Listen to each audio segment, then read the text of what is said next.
Hey there, guys. Coach Edwards here with lacrossegoalietips.com and lacrossegoalieuniversity.com. Welcome to another edition, and thank you for subscribing. As always, a couple of new subscribers this week. We've got new subscribers from Plano, Texas, Cary, North Carolina, New York, New York. So probably some dad that's working downtown and subscribed, and then is heading out to Long Island or New Jersey to coach a little bit. Thank you. Ipswich, Massachusetts. We've also got Great Falls, Montana, Calgary, Alberta, where I'm currently living, San Diego, California, and that's just a couple out of a bunch from this week. So listen, thank you for subscribing. Those are to the free emails here. If you're not a member of Lacrosse Goalie University, you're going to want to check that out. So I just was finished doing a video critique for one of our Lacrosse Goalie University members, and as always, it's an epic one. Listen, this was an interesting week for me. You've seen my Blue Jays lacrosse sweatshirt. This is not necessarily a Blue Jays lacrosse Hopkins fan here, although shout out to Holden Catoni, who is playing his senior year down there. I've known Holden and his family since he was very young. Actually trained Holden in my house when he was about, going on 14, maybe younger. But anyway, tough year for Hopkins, not what they were expecting, I'm sure. But anyway, kudos to them. But this is actually Blue Jays. If you go to bluejayslacrosse.com, this is actually a youth lacrosse program that I run up here in Calgary, Alberta, teaching kids the great game of field lacrosse, because box lacrosse is pretty popular up here.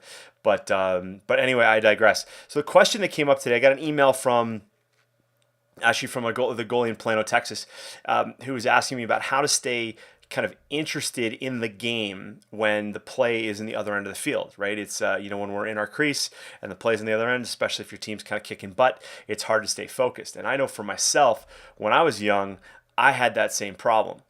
I'd be thinking of, whatever, my math homework or, the girl from math class. But it was hard to kind of stay interested. So one of the things that came up, and actually in the goalie critique that I did for today for our member from Lacrosse Goalie University, this came up because I noticed that the goalie who we were critiquing was not really getting ready until the ball was actually being shot. So sometimes goalies need to up their attention.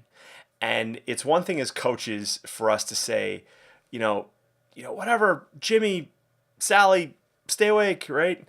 But we're in a time now where kids are, if they've got smartphones in their pocket, they're constantly being distracted, or attracted is another way to look at it too. They're being attracted to all this cool stuff. And when the ball is down the other end, it's really hard to stay attracted to what's going on because they're used to a faster pace of play. So one of the things that I did when I was young was, first and foremost, I took it upon myself to be a valuable player, and meaning my stick skills were good. I got really good, making outlet passes. I could hit an attackman from my crease at the midfield stripe, kind of frozen rope. I really liked that. I relished that part of the game, and I got really good at it. But what I would do when the ball was in the other end of the field was I would leave the crease. I would go between the crease and the restraining line. How a lot of times when the ball's in the other end, the other team's attackmen are lined up across the midfield stripe, and our D are lined up with them. And so there's this big gap between like me and the rest of the field. So I would get up there. I would get out of the cage. I would get up to the restraining line, and it got to the point where if like, let's say our attackman was trying to pass to a midi and that passing over their head and it was coming in our end of the field, our D were taught to check the sticks of the attackman so the ball would roll through. I would run up, sometimes past the restraining line, get the loose ball. We'd all bust out, easy pass back to the middies or to the D and over, and the ball would be in the other zone. So it was really frustrating for our opponents, but it was also really empowering to us as a team. But I wouldn't have been able to do that if I was standing up at the restraining line and I was distracted, because when I got up to the restraining line, I was like, whoa, because at first my coaches were yelling at me like, Edwards, get back in the cage, right? But once people realized that my athletic ability, I could sprint back fast enough, I had good enough stick skills, I could be up there. So sometimes what's good for a goalie is to get out of that crease. Don't feel like you're trapped there. Like it's a crease to protect you when you have the ball and you've made a save. But when the rest of the game's going on, get out, be a value to your team, be another threat. I teach so many coaches that the goal is to not always have somebody in the crease. Right? If your goalie runs out of the crease with the ball, you're not trying to put a defender in there to protect the cage. No, you're all trying to clear the ball. So sometimes coaches can inhibit a goalie from having good attention by being fearful of what's going to happen. And you may get burned once or twice, but it's a learning experience. Don't worry about it. So for this goalie, my advice was this: get out of the cage. When the ball's on the other end of the field, get up towards, go start halfway between the crease and the restraining line, and then maybe go up a little further, right?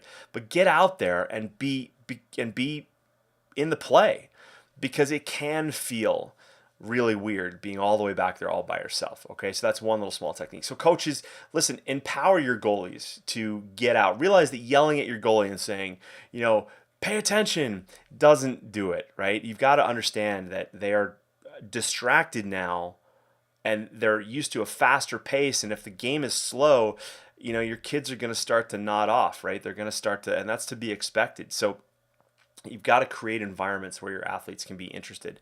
And then for athletes, you got to create environments for yourself to be interested. Put yourself in little pressure-packed situations where if your attention wanes, that you're going to get burned, right? So that's the deal, okay? So that's a great question, as most of the questions are. And if you got a question for me, do me a favor, email me at coachedwards@lacrossegoalietips.com. I'll hopefully answer it in another video for you, or I'll send you a quick email with a response back. And if you're not a member of Lacrosse Goalie University, why not? Right? Like I said, I just did a critique for one of our members, and I just put in a new video this week as well on we're critiquing a goal that was scored by Notre Dame on the Syracuse goalie Warren Hill. Some interesting footwork issues that I identified there, and hopefully they're a help for you and for our members. But so if you're not a member of Lacrosse Goalie University, check it out.